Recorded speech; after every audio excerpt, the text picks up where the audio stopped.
Well, I understand you've parted company with Joe recently, is that right? Well, we had to, you know. You reach a level and have to stop? Right, we had to, because you see, we've been taken for a ride for much too long, and you see, this business is not something that you play with, you know.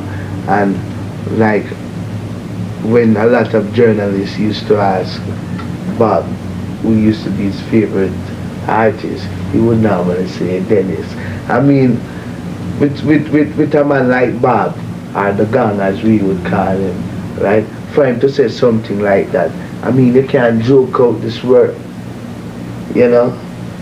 We have to just carry it through. So right now, we have to start thinking professional and working with professional people, you know?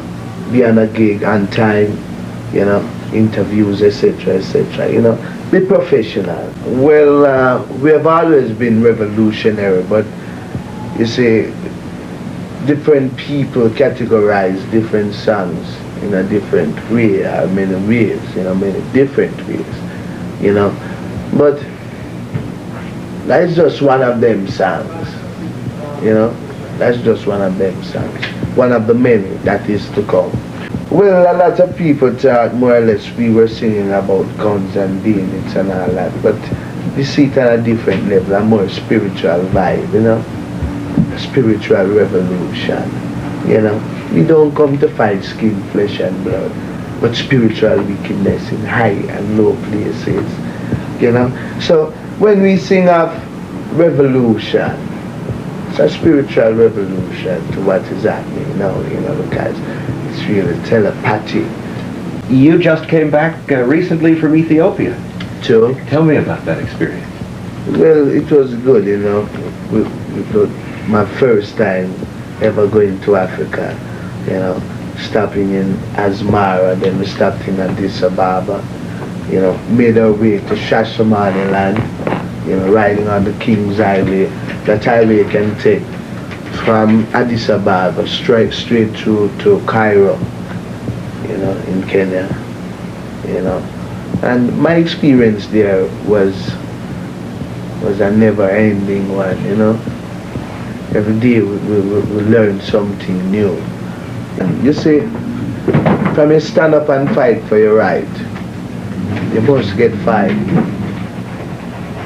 But know that when the fight comes, you have to be prepared to stand up and fight that revolution or whatever, you know. With every action, there's a reaction. The reason I asked is, as we are taping this 3 days ago, dub poet Michael Smith was murdered in Kingston. We don't know the details yet. And it seems he was one of the few people, along with Muda Baruka and Peter Tosh, willing to make public statements against Babylon, and was perhaps killed for it. And so that's in my mind right now. But that happens all the time in Jamaica, doesn't it? Yep. There's the vibration of the people, you know. The vibration of the people is like a vehicle. You know, this vibration of the people. It's a way of getting over what is inside one's mind or feeling or thought or whatever, you know. It's like a vehicle to get whatever message through to the world. The informative information presented in this video is motivational and is positively aimed at inspiring, educating and entertaining the viewers with the cutting edge of critical reasoning. If you enjoy the contents on the Black Radar YouTube channel, please consider subscribing to show your support.